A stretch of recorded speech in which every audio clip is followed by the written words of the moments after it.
Yesterday I posted a video about following up with Pastor Robert Morris and his resignation, and boy, was I hit with the most vile comments. And it didn't make me angry, it was heartbreaking. And we're going to I want to talk about it. And I have come to the conclusion that we are the problem. Hello, all of my silky friends. Sorry, I know I started this different, and I'm going to do this different, okay? Because I've got some things on my mind. God, in His infinite wisdom, didn't let me go live last night. My night shift person didn't come up, and I had to stay late. And so, because I had a lot to say, and I am probably going to be a lot kinder today, okay? Just so you know. But the comments, they just keep coming and coming. And we are going to talk about it. So I want you to go ahead and put down all of your thoughts, because I'm going to go back at the end of this, say hello to everybody, and we're going to discuss it. But for right now, I just have to get out what I have to say, all right?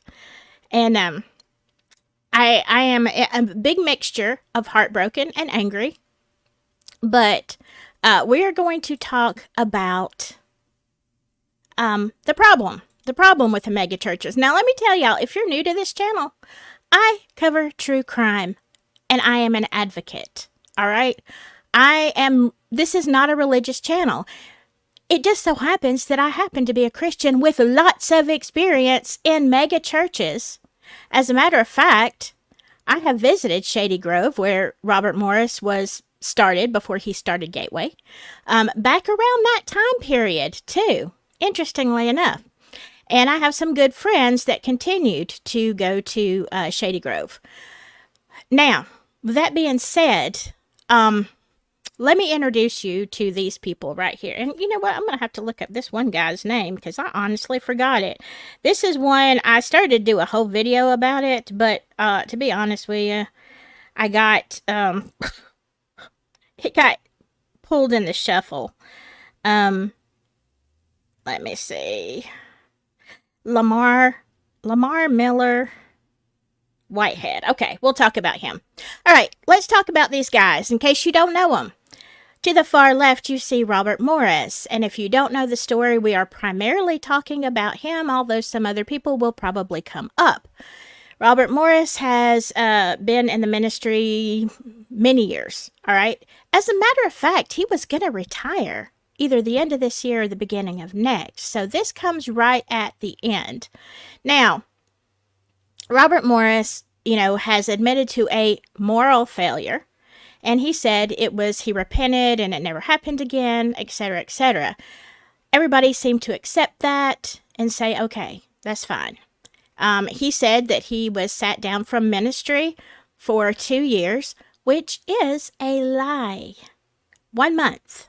1 month. And if you want the references on those articles, I can certainly give them to you. But in actuality, he went to another job, a secular job, after this incident came up, and he worked as a security guard for a month, and then he was hired by James Robinson's ministry, and even though he wasn't in leadership, he was in semi-leadership, and then he was fully restored in 2 years. However, he was only out of the ministry. He was still over people. He just wasn't in eldership. Okay, 1 month is not, in my opinion, time to be restored, but we'll talk about that.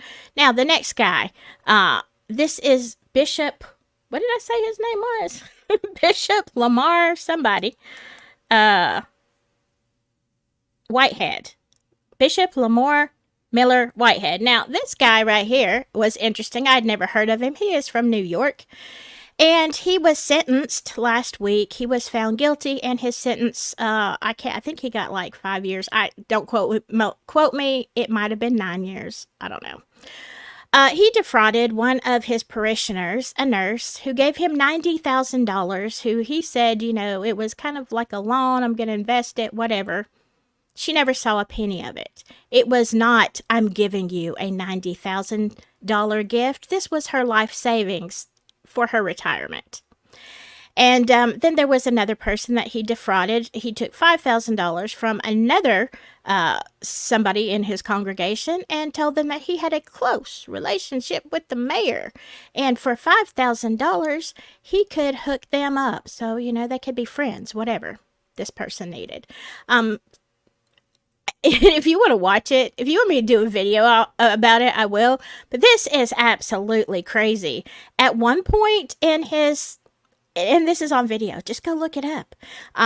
He's up there live streaming, preaching, and two thugs come in the church and steal his jewelry and his wife's jewelry and all this, and he's on the floor, and look, they caught one of them. It was either 2 or 3 guys, but he says he had something like somewhere between $400,000 to $1 million in jewelry that was taken. Yeah. How many people could that helped? But that's my opinion. Anyway, he did get his just desserts, sort of. Okay, he did get convicted. All right, then you see back in the back between these two guys, you see Mike Bickle. We talked about him. I did a whole video about IHOP, International House of Prayer, Kansas City, who I used to love. And that was, it just went on and on and on and on and on. With more people, more cover-ups over, 25 plus years. Started with him S.A.ing a minor, as did Robert Morris, okay? The guy all the way on the left. This is the cause of all the problems of my last video. His victim was 12. Mike Bickle's victim was 14. Now, then we have Tony Evans. He's the guy with the microphone that's next. And we don't know. It was a moral failure. He stepped down. He resigned last week from his megachurch. He didn't tell us what he did. I don't really care what he did. I don't know if anybody was coming forward or if he had a crisis of conscience, although based on what I know about some of these mega churches, I would say not. Then you have Rod Parsley here at the end. And Rod Parsley, if you don't know, he has not been involved in any kind of that kind of scandal. But he has been, you can go find it online, he has been video recorded being completely vile, hateful to his staff members. I mean, you can't believe how he's talking to people like they're dirt under his feet, and his tantrums and stuff certainly does not fit the profile of, the First Timothy, what a pastor should be. And then at the end, holding his head, we've got J.P. Miller, who is, man, you name it. What hasn't J.P. done? We've had a long string of moral failures, and we also have some very shady dealings to the point the FBI is investigating his finances at the moment, and there's also speculation that he may have had something to do with the unaliving of his wife last month, 2 months ago.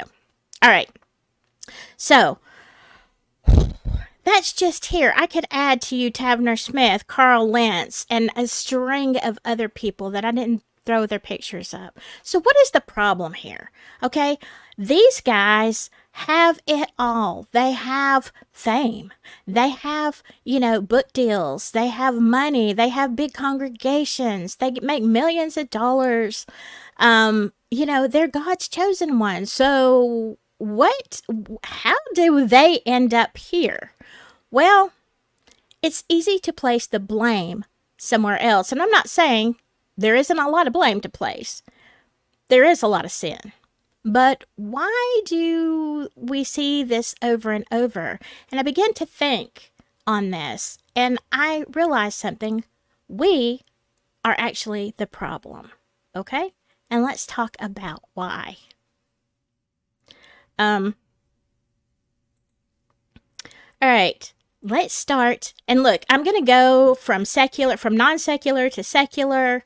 So understand this is a crime case, but we're going to look at some of the things. If you're going to investigate something, let's go by the church rules and see how that stacks up. And then we're going to go by science, psychology, that kind of stuff. And let's see how this relates. All right? Because this is kind of a dual thing. All right, John 12:43 says, "For they loved glory that comes from man more than the glory that comes from God." Now, let me just tell you, this is in context. It's talking about leaders, people, important people in the culture that did believe what Jesus was saying, but they did not want to verbally say that and express that because they were afraid of the Pharisees. They were afraid they would lose their positions. Does that sound familiar? Anyway, I thought I'd throw that one out there because in the end, when you look at a pastorship, you're looking, and look, anybody who has ever been on a stage, myself included, in other places, I'm not talking about this, I'm a tiny little channel, and, I'm going to say what I want, because I am a tiny channel, nobody owns me, and nor will they ever, for that matter, but, the thing of it is when you are on that stage, there is a certain amount of authority and power. And look, anybody who has ever been on a stage, whether it's for music or for teaching or preaching or whatever, you have all the attention on you. And if you are not careful, you can begin to think more of yourself than you actually are. All right? So that is something that everybody needs to keep in mind. So in my opinion, it's not only the money that drives them. They don't, they like doing this for a living. They don't want to miss out on those big offerings, book sales, whatever, videos, all the things that they sell. But also, you like the power. And if you are going to tell me that you don't, I'm going to say that that's a lie. All right? That is a human weakness. And when you give a sermon and then everybody comes up to you afterwards and they're like, "Oh, Pastor, that was so wonderful. You're such a man of God. That really touched my heart." Okay, that's great. I'm not saying you can't say that to someone who you really appreciate. But what the person internalizes and does with that information is where the sin comes in. If you thank them and you stay humble and you have a conversation with God and you're like, "Okay, it's great, that made me feel good, but I know who I am and I know how frail I am and I know that I am nothing without grace," then it tends to keep you a little more humble. But people start believing the stuff that people say about how they are the great anointed one. It gets in their heads and they believe that God needs their help. I've said this time and time again.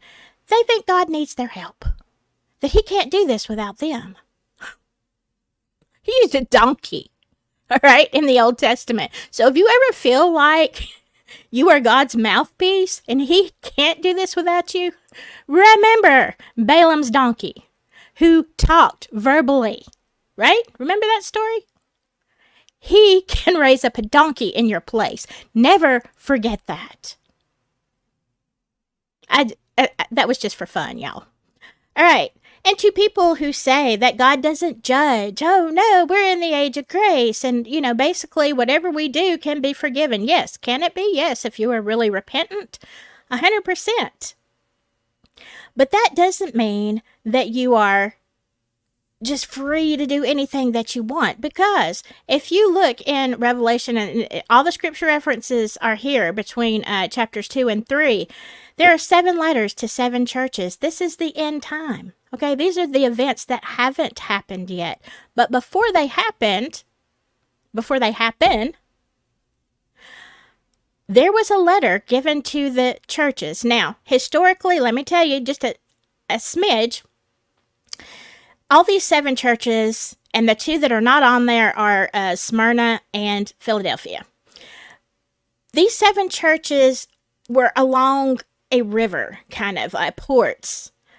There was a lot of trade, okay? Lots of bustling business, lots of money. So these were wealthy churches, well-established, lots of people, okay?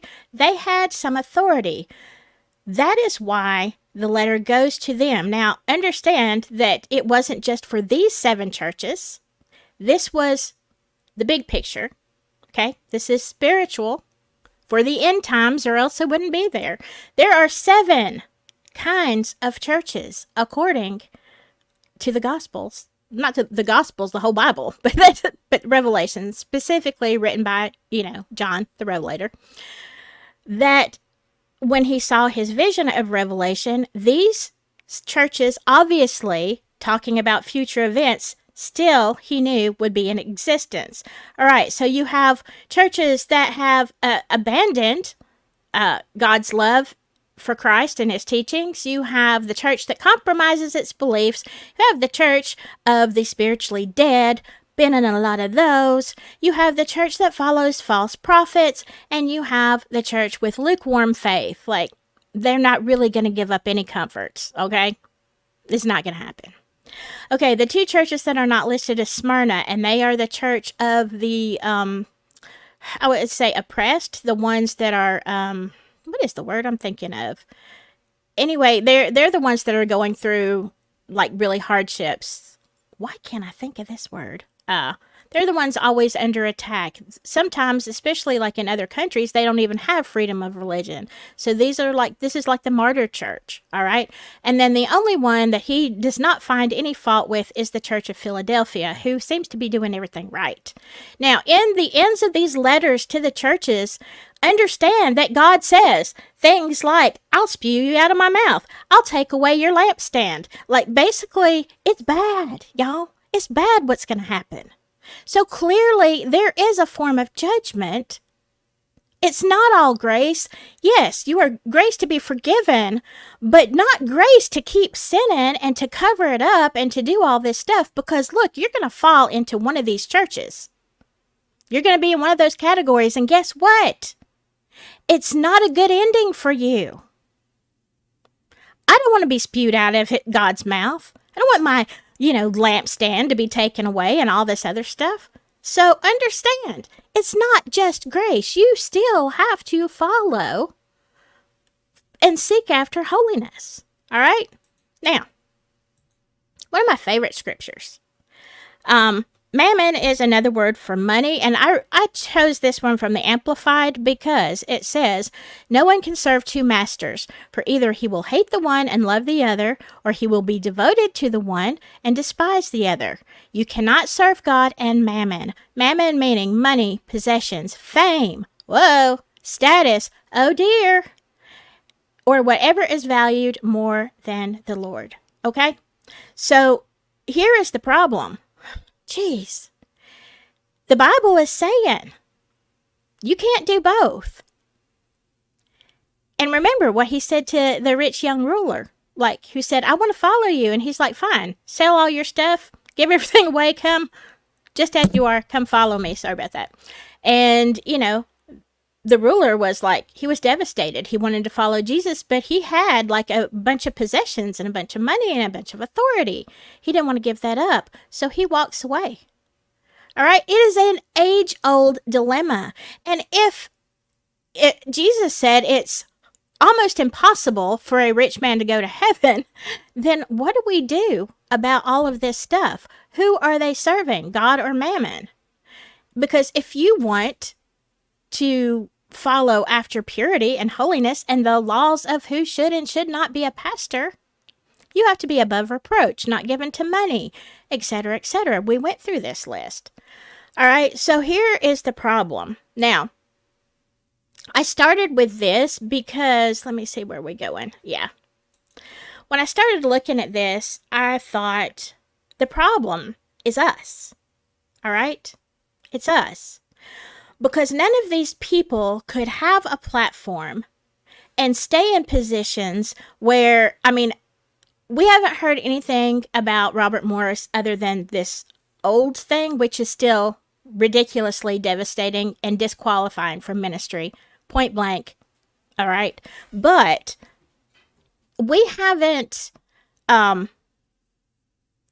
I'm looking at the history of all this, most of these people have had violation after violation after violation, no matter that they were sat down and restored or whatever. So I'm like, how does this happen? It's because we allow it, because we don't set the standards, because we, as Christians, as people, we're not demanding righteousness, purity, holiness. So let me tell you a story. There was it was some kind of youth thing, like youth. It was directed towards, males and females. This is in Oregon, and I can't remember which city. But in Oregon, there was a youth program, and they had like several different divisions. And they really focused on like middle school up to, high school, kind of that age where kids really start getting in trouble. And there was the owner, like the CEO, whatever, of there would go and visit, of course, do site inspections, how companies do. While he was there was a girl in middle school that he repeatedly essayed, okay? Middle school, not high school. Not that that makes a difference, but even younger. Now, this happened repeatedly over the next couple of years, whenever, circumstances lined up. And so eventually, hearing her teachers and seeing stuff, she realized she needed to tell somebody. And so she was able to finally go to the guidance counselor and say, hey, this is happening.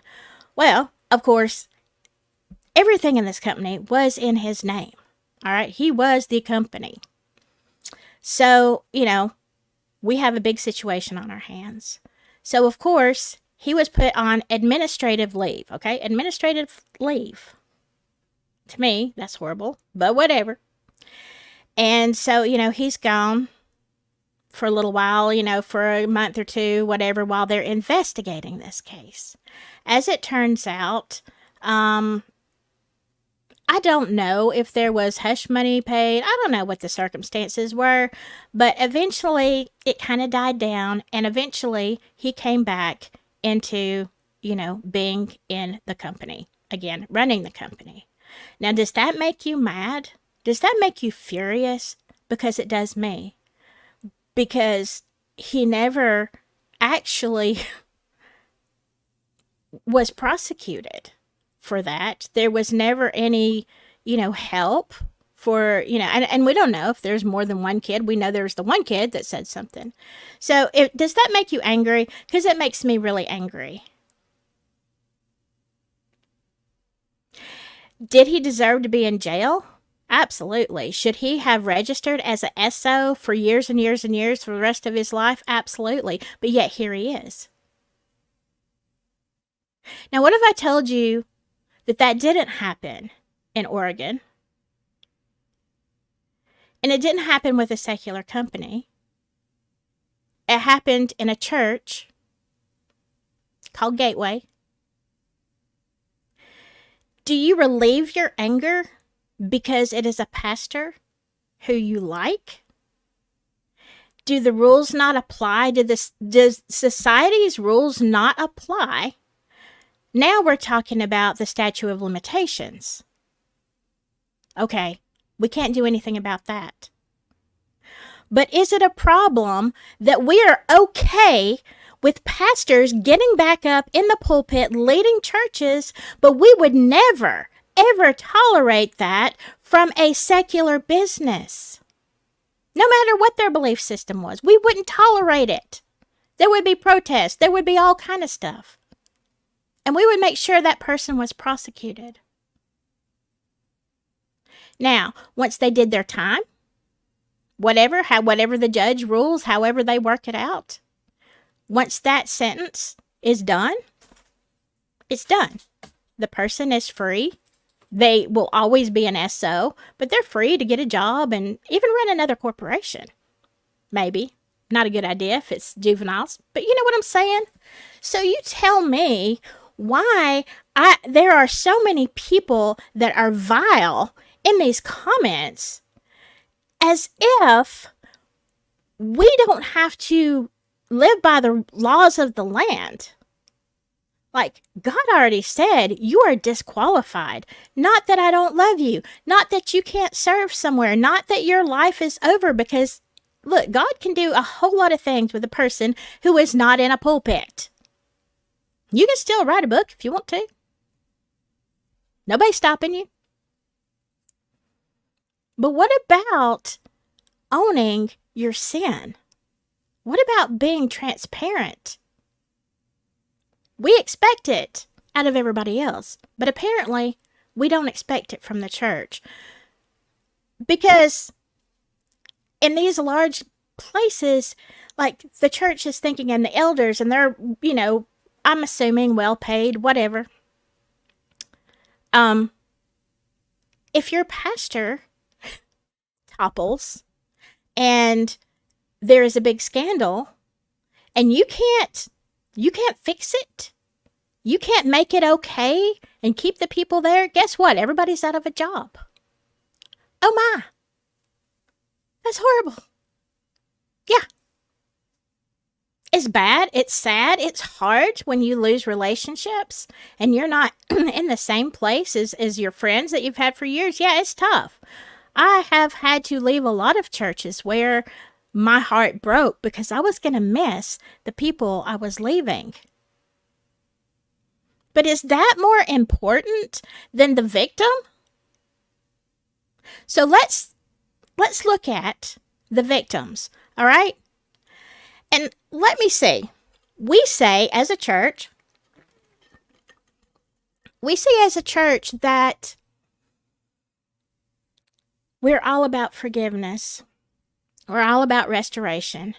And look, I'm perfectly fine with someone who's truly repentant. I am perfectly fine with forgiveness and restoration in some degree. But when it comes to something like this with a 12-year-old child, if you saw my video yesterday, it was excerpts from Justin, why can't I think of his name? Y'all see it, and I left the link. It's a great interview between Justin and Steve LeBlanc. But in there, look, he told, and this is per what Steve said, who was a friend of his, who heard this story, Robert Morris told the elders and people, Steve, whatever, that this 12-year-old girl was basically a Jezebel, that she tempted him, and that she blackmailed him because she came on to him, and she perpetuated this over years because once anything happened, she blackmailed him and said, this needs to keep happening or else I'm going to tell on you. So I want you. I want to keep having this kind of relationship. Oh my God. Oh my God. I'm going to tell you something. Have I met some 12-year-old girls that are off the charts? Yes, I have. I have. But even if that were the case, even if she was standing there completely undressed, at 12 years old, you do not have the brain capacity to understand what you are doing. You are not developed. You're still a kid, no matter what is going through your head. She was 12. He was somewhere around 24, 25, and married, and had a child, and was staying in the house of her father. So you're telling me that you have so little self-control that a 12-year-old girl can push herself on you and you can't resist? That's what you're saying to me. That she made you do it because she was a Jezebel at 12? Where's your honor? Where is your self-control? Because I don't see anything here. I mean, A normal person who, two scenarios. One, if you were truly like horrified and like, oh my God, the first thing you would go, her dad was your friend, you would go straight to the dad and say, I'm sorry, buddy, but your child is out of control. This is what she just did to me. If you were honest, if you were a man of integrity, that's what you would have done. If that wasn't true, but you were having inappropriate thoughts about a 12-year-old girl, and it was something that it was just like plaguing your mind, and it was a temptation, then why did you stay in that house?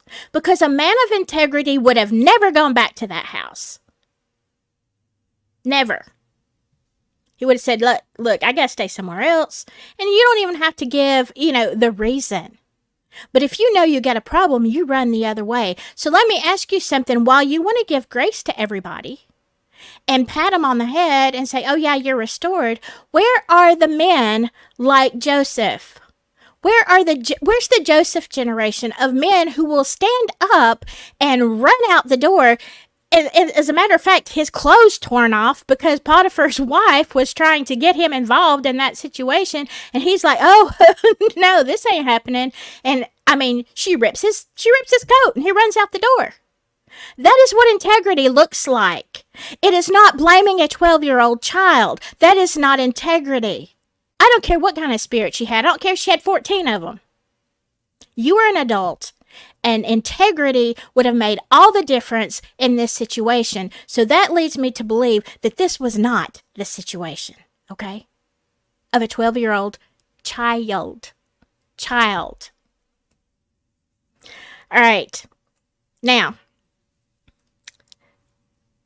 so I started thinking, well, what did Jesus say about this? Okay, we have the laws of who can be a pastor and who can't. But what did Jesus say about these kind of things, right? I'm going to put this big up here. This is what Jesus said. Mark 9:42.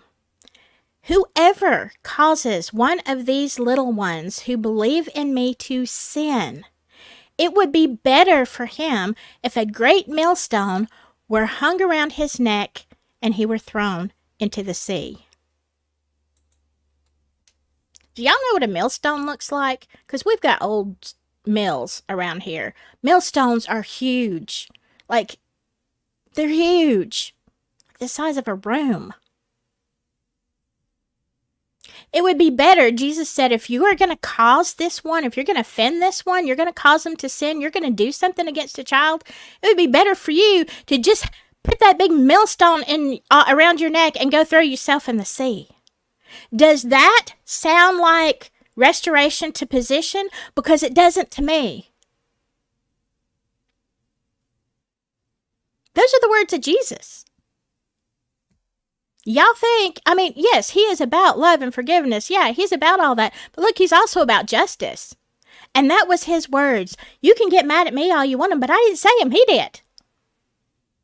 He said it would be better in your situation. So why are we not keep holding people accountable? Whether it's your principals, whether it's your policemen, whether it's your pastors, whether it's your whatever. This is why we have the problem with trafficking of, moving humans in this country and around the world, because we all want to turn a blind eye, but God says, you would be better off drowning in the sea, buddy, than to touch one of them. That's harsh. That is harsh. You have to understand that God is not one-dimensional. There's a lot of things. All right, so now let's get into the secular, okay? Because I have a lot to say about this too. But that's the biblical perspective that we're coming from when it comes to any of these pastors. All right? And if you are perpetuating because of their charisma, because of their anointing, we've said it before. Let me say it one more time. Anointing is not the same as character. If I give you a Lamborghini and it does all kind of tricks and it's beautiful and it's whatever, and people, come up and they're like, oh my gosh, can I take a ride in it? This is wonderful. This is amazing. And you want to say, I have a friend who owns a Lamborghini. Makes you feel good. Whatever. Does that Lamborghini make him a good person? No. It's a gift. You gave it to him. Somebody gave it to him. It's a gift. Has nothing to do with character. You could be an SK riding in a Lamborghini down the streets of New York City. Do you deserve to go to jail? Yes. Yes, you do. All right. But let's look at the secular. All right. And I just want to show you some of the things of long term. This is long term SA for a child. Here are some of the things, as y'all want to blame Cindy for coming out and saying this and whatever. All right, at 12 years old, and we'll talk about this. These are some of the things that she probably has been dealing with for the last 35 years. Psychological issues such as depression, anxiety, post-traumatic stress disorder, suicidal, I shouldn't have said that word, ideation, and identity difficulties, behavioral problems, substance abuse, eating disorders, and carnal dysfunction. Look at physical health, increased risk of heart disease. I had no idea. Really? Cancer. Wow. Diabetes and other chronic conditions. And let me tell you something. I have an article that's in my email right now about how SA in children actually causes brain damage. They're finding this out. Like, these are all the things that happen. And look, this guy, he has a month. He has a month working as a security guard, and then he is back on his path. His wife never left him. He never got publicly humiliated. But these are the things that Cindy has had to deal with for all these years. And yet you think that her asking for $50,000 compensation for her medical bills, for her counseling, her therapy, you think that's terrible. And the people in the comments that are just saying vile things about Cindy and about how wonderful Pastor, Morris is. Look at the scriptures. That's not what God's saying. That was not his judgment. I think you need to go back to the second slide and look and just go ahead and put your little tithe offering in whichever church, whichever of those 5 churches the letters went to, just, pick you one out, see which one you identify with, and just go ahead and send your tithes there. What about that? All right. That might be the last, yeah. And this is the last thing I have to say before I go through all your comments, and we are going to talk about it, okay? I've been a nurse for a long time. I've worked psych a lot. And when you're talking about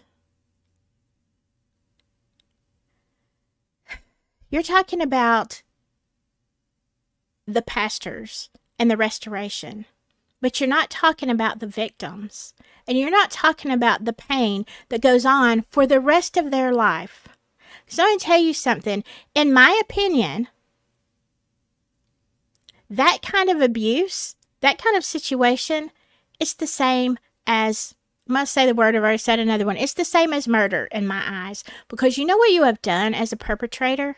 You have murdered a child's soul. And they will never completely get over that. It doesn't matter how much therapy and how many pills. They will never get over it completely.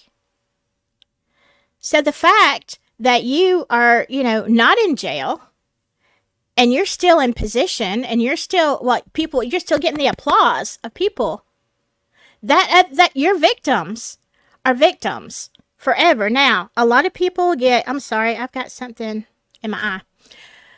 A lot of people have a lot of therapy. There's a lot of healing. Yes. Do I understand the deep healing of God? Yes, I do. Yes, I do. Because without him, I've told y'all, I don't know where I'd be. But it wouldn't be good. And I wouldn't be doing this. But for those of you that feel like Robert Morris should get a pass, let me ask you this, okay? Have you ever held on to a 12-year-old child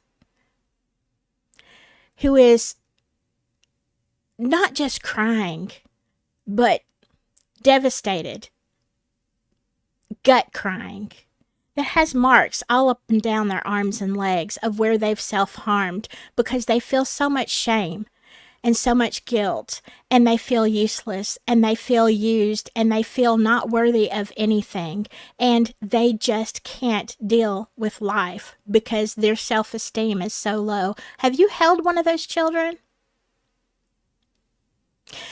Have you stood outside of a shower because that 12-year-old child is terrified to go in there because of the things that happened at home or somewhere else in a shower, and they have to hear your voice the whole time?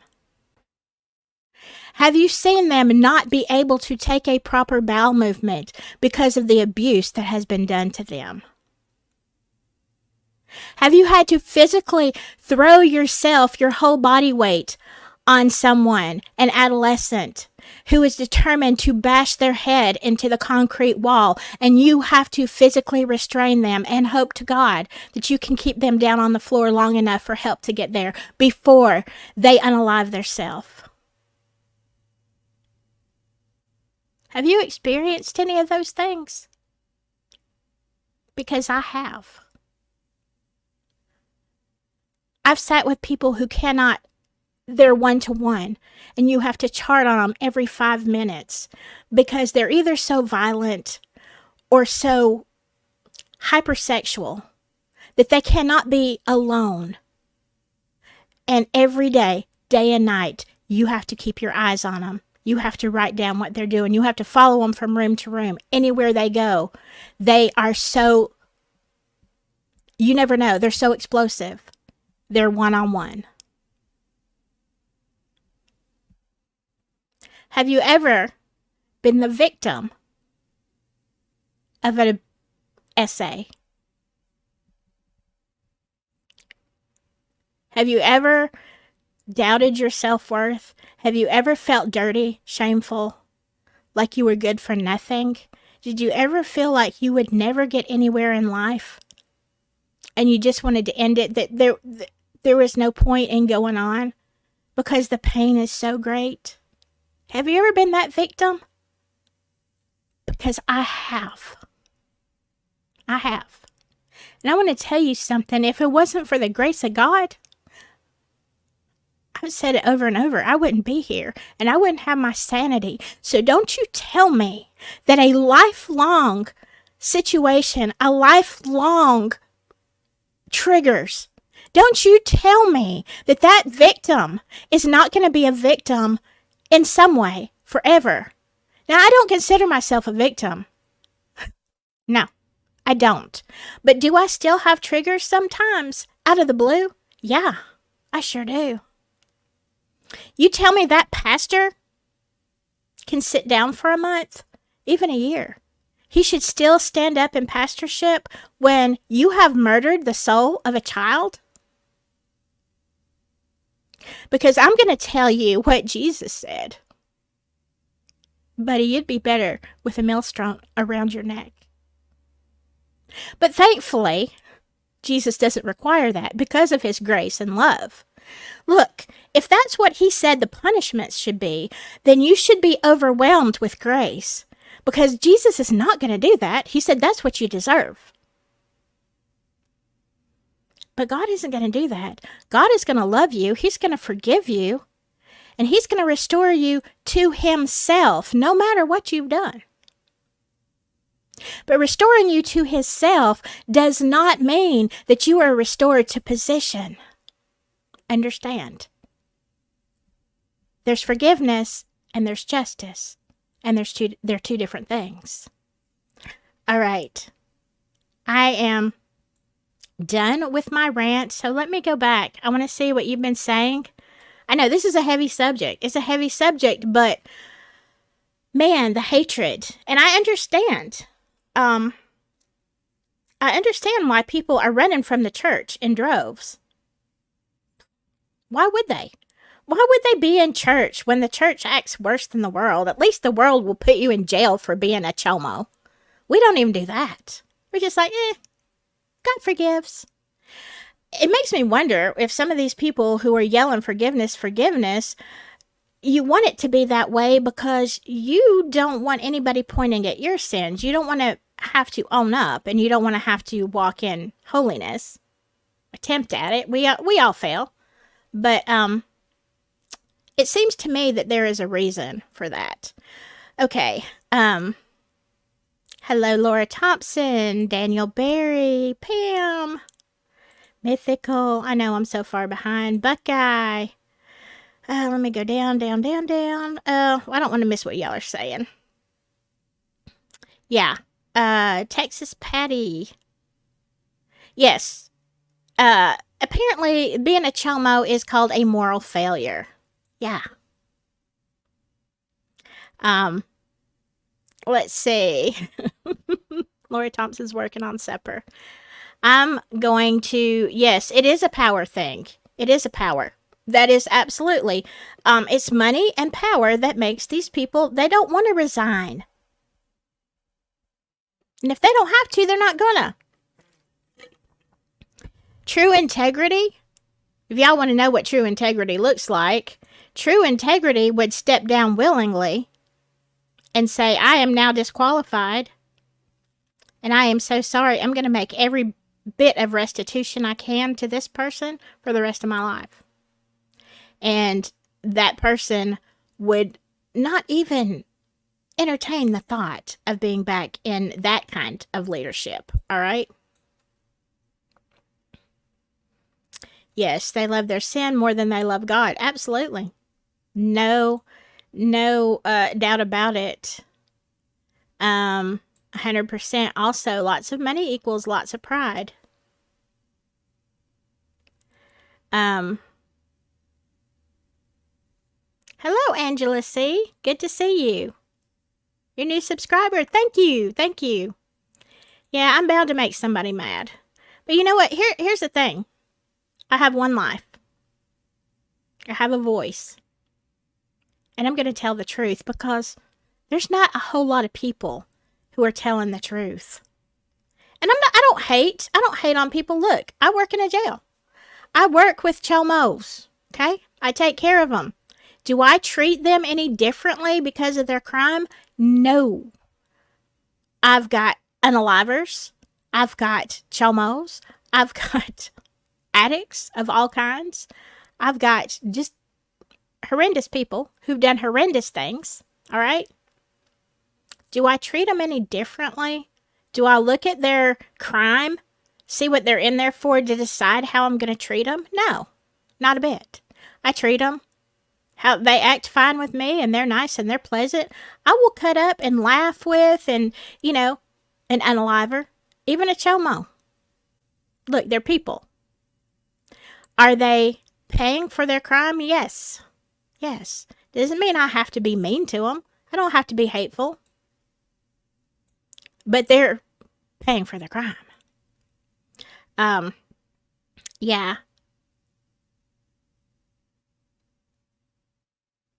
What? I don't... Oh, okay. I didn't understand some of that. Yes. And then, you know, and here's the thing, because, you know, I'm mostly doing Micah Miller. If they had sat JP down in the very beginning, right? When all this started, when all of his nonsense started, if they had sat him down and said, you cannot be a pastor, you need to go find you a job doing something, boy, we wouldn't be in this position right now. Now, would he still be a narcissist? Yeah. But, you know, I like, look, it blows my mind how much information can be out there. And people are still saying, oh, well, you know, we love JP. God forgives him. Yeah, you need to go look and read for yourself. The fact is, this guy is a narcissist. He's proclaimed that he's been targeting girls for years. Yes, if you watch that video, that clip that I did yesterday, yeah, it did say how he explained he found his targets. Fatherless, girls, basically. Um, yeah, and that's okay. Because here's the thing, y'all want to say, somebody, some people in the comments, and even I've seen it online, some people want to say, oh, Cindy was a Jezebel. She came on to him. Well, if it was just her and that was the only, and I don't know if there's any more, chances are there are, whether they ever come forward or not. That would be, I don't know. But knowing how a choma works, they don't stop at one victim. Yeah, it ain't that, that would definitely be a work of grace. But yeah, he said, I looked for girls who were in this situation. Well, that makes you a predator, sir. So y'all get it out of your head that, because he was in the ministry and people are like, oh, well, King David this, and, Paul was he was a unaliver of Christians before. Yeah, okay. Paul was. There were people in sin, and it doesn't matter. Whatever you have done, when you're out there and you're not saved, yeah, that's all forgiven. You may still have to make restitution and, legally or whatever. But when you're a Christian standing up in a pulpit and you're doing it, what kind of pass is that? You don't get one. Let's see. Yeah, you know what? Texas Patty, that was something that really bothered me. Take into consideration that this child was assaulted on Christmas, for goodness sakes. Yeah, what does that say about a man of God? Yeah, on Jesus' birthday, you're gonna, oh my God. It's disgusting. Yes, I agree. You can't say you're a man of God. Well, I guess you could, but what God are we talking about? Because it ain't the one that I serve. All right. The number of SA victims who are homeless living on the streets is staggering. Yes, it's a life sentence of torment for most victims. Let me tell you this while we're talking about stats. All right. I have people in and out the jail all the time. Bunches and bunches of people. When they come in, we do what is called a receiving and screening. So we get their basic health information and we ask them a lot of very invasive questions. But basically, we're trying to see what their health status is. But one of the questions, well, there's a couple of questions like this. One of the things that we have to ask is, have you ever been SA'd as a child, or have you ever been the perpetrator of an SA? I would say, and this is probably low, I would say 96%, 97% of everybody I ever asked those questions to say yes. That they tell me, and I'm not a therapist, but they admit that they were, now they don't admit that they were in Chomo, but what they do say is they were assaulted as a child. Huge number. And then it makes me wonder about the few percent that say no. I'm like, yeah, you're lying. You just don't want to talk about it. So, I can just tell you, with everybody I've talked to, almost every single one will admit to being hurt as a child. So there you go. And if that, being in and out of jail doesn't, ruin your life, nothing will. Yeah, Laura, and we're going to talk, Laura Thompson and I are going to be doing a live stream about traumatic stress and the immune system and abuse and how it neurological functions, how this also affected Micah Miller, because she's the expert in there. I'm just giving her somewhere to talk because I am not the expert. But I know, I do know 100% that, especially narcissistic abuse, it does cause long term problems. That I know. Um, yes, mythical, it does cause women to turn to the streets and do things to try to forget what they went through, of course. Yeah, sometimes it makes you, there is so much, once you get over the shame and guilt, if you can get past that, then it's almost like you flip inside out and you become aggressive because you're not, if you manage to heal from wanting to harm yourself and the depression, then you go more on the offensive. Like, this is never going to happen to me again. And you are, in a positive way, you can fight for advocacy. On the non-positive way, you're just aggressive. And yeah, you may decide to use men in that way. You think about Eileen Warnos. There was a lot going on with her. But basically, she was sick of being abused, right? So she ends up unaliving people as she's working as a escort. Let's just put it nice. Yeah, because look, you don't get, once that has happened to you, you are not unscathed for the rest of your life. You're not. Now, can you function and have a healthy relationship? Yeah, but it's going to take a lot of work to get there. Sure you can. It's not over. You have to be determined and,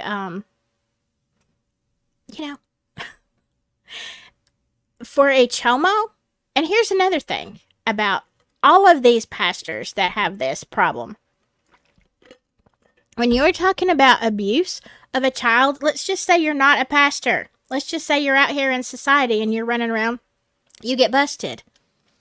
And they're like, okay, you need some help, buddy, because nobody looks at a 12-year-old that way.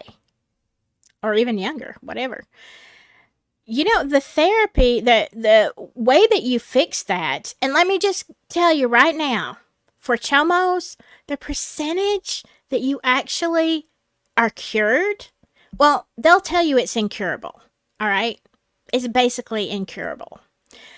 But there are a small percentage of people that are able to not do it again.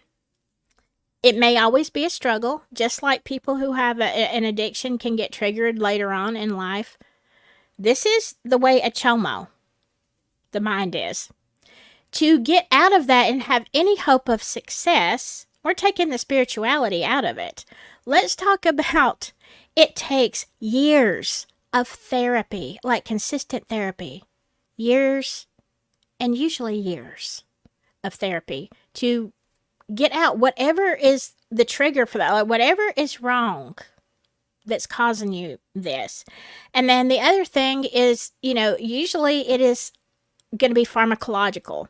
Like, you're going to have to take some kind of pill normally because it depends on, again, what caused you to go in this direction. So it's usually, both therapy and, I don't know, whatever you need to do to squash those desires.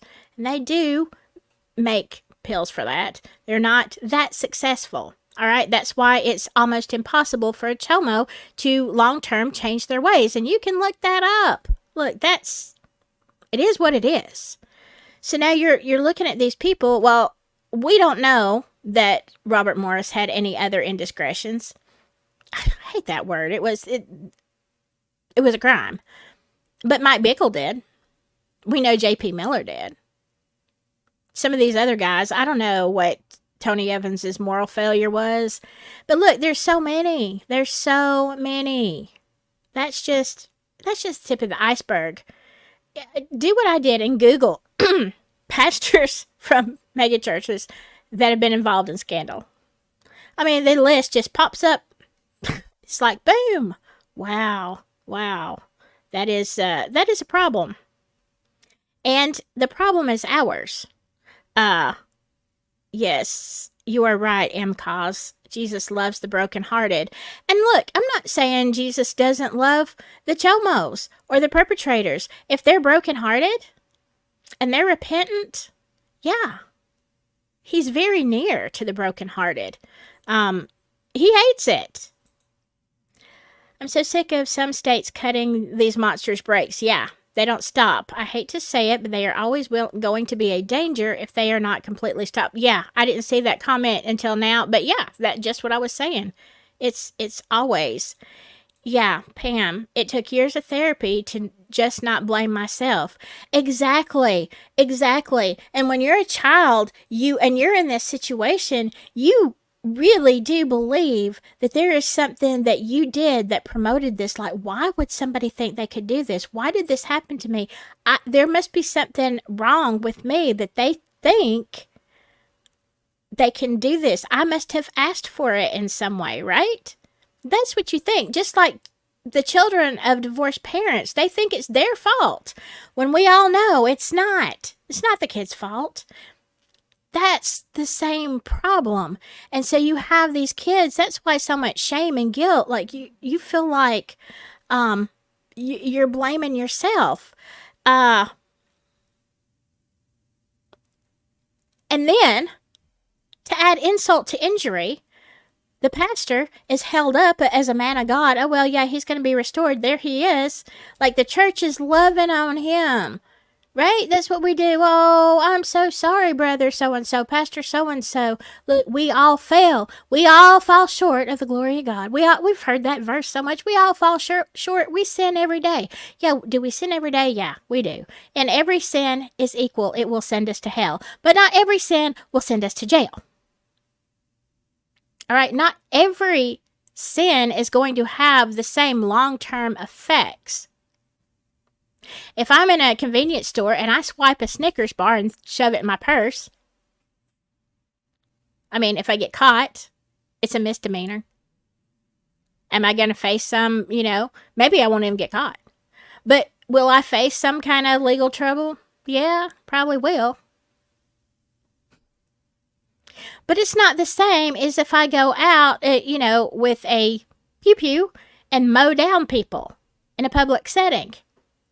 Are they both sin? Will they both send you to hell? Yeah. But one is going to send you to jail for life. The difference of the weight of the sin. All right? Now, you take a child who has been in this situation and they already feel so much guilt and shame, and then we are just patting the perpetrator and saying, oh, we all fall, Pastor, and I know that God's going to continue to use you. This isn't over. There's so much encouragement we give these people. And nobody is encouraging the victim, and nobody is giving them that grace, and nobody is surrounding them. That child should feel protected. What they should do is the church should really shun until somebody knows they're truly repentant. They should be shunning the perpetrator, and everybody should be gathering the child or the victim up in their arms and being there for them, calling them, whatever, showing them that it's not the end. This is a terrible thing that's happened, but we're going to love you through this. But we don't do that. We don't do that. Why not? What is wrong with our brains? What is wrong with us as a church, as a society that will talk about it, but it's an embarrassment? Now, what was an embarrassment? It's the preacher or the whatever, deacon, elder, whatever position. The embarrassment is what that person did. And if there was enough shame and shunning and demand for honor, but there wouldn't be as many people getting away with it. Because if all of a sudden you are the most unpopular human on earth, and everybody left your church, and they're saying, like, you need to get your stuff together. You need to repent. After you've repented and whatever, you get yourself right with God, then we might talk about it. But until I know that there's some kind of major change, and by the way, you'll never be in the pulpit again. You can restore them at some point, but it's called the consequences of your actions, and nobody has any. We don't hold anybody accountable. We can't make the world, society. We can protest, we can do a lot of stuff, but we can't make the world be accountable. But by golly, we can make our leaders in the church be accountable, but nobody has the backbone to stand up and say, this is wrong. And yes, there's grace, but there's justice.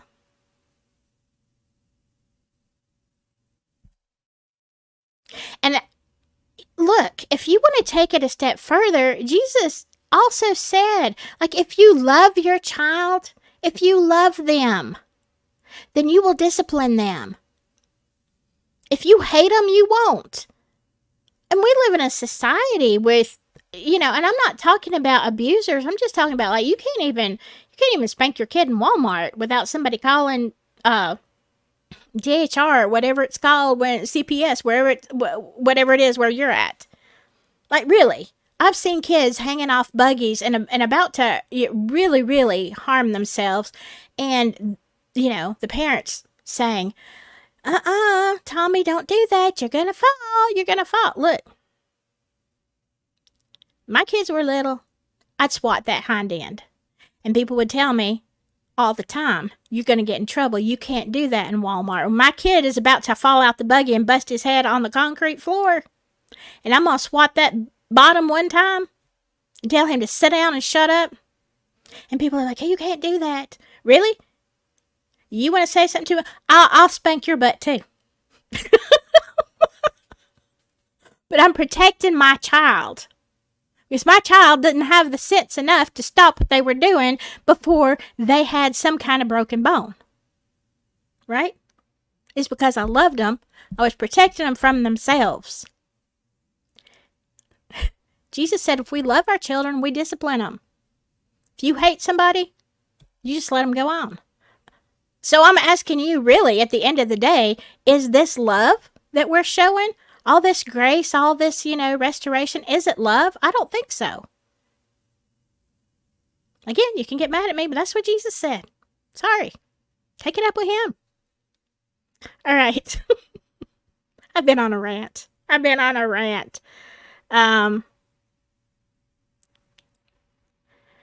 right. Do y'all have any other things that you want to talk about? I know I've got to catch up with a lot of stuff.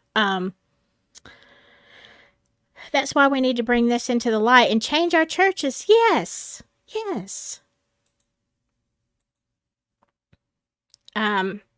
Yes, the church does turn you away a lot of times. This is why people have lost faith in God, and they don't realize that ain't God. That ain't God at all. All right. They idolize. Yeah, we have made idols. We have made idols of our leaders. And when you're looking at it, and look, I've more than once, I cannot tell you how many churches I've been in. It's sad that there has been some kind of sexual immorality in the pulpit.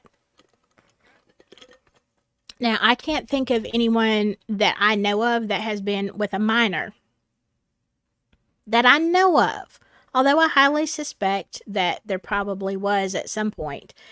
It has still been affairs, whatever.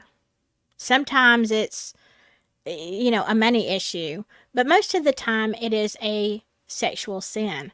So, I've seen it over and over, but yet we idolize these people. Why do we do that? I mean, we hate on people that you see on the internet that have been unfaithful. You watch these programs, you watch a Hallmark movie and somebody cheats on somebody. I mean, they're just the scum of the earth, right? We watch, all these other reality shows. Oh, they're just a piece of crap. What happens in church, we're like, oh, but he's wonderful. Because he's idolized, or she. I've had she's that are just as bad as he's as pastor. All right. It is not a male thing by any stretch. All right. I am going to probably end this, and I honestly, I hope I haven't been too rough. I'll probably cut up some of this and make smaller videos because there were so many different subjects in here. But I just wanted to see what you all had to say. Let me just tell you for the record, I expect this live stream to be wildly unpopular. Yeah. I don't expect much of anything out of it. But look, here's the thing. I'm going to tell the truth because that is my conviction. I'm going to tell you the truth because I am never going to I don't want to have to stand before God and explain why I had a platform and why I'm covering true crime and why these things come up and why I didn't tell people the truth. Look, I am sure there's a lot of stuff I don't realize at the moment that I'm going to have to stand before him and explain. But this ain't going to be one of them. All right? It is terrifying. If you are not, look, I love God so much. I love Jesus so much. There are not words to explain how much. But even in that, I know who he is, and I am terrified.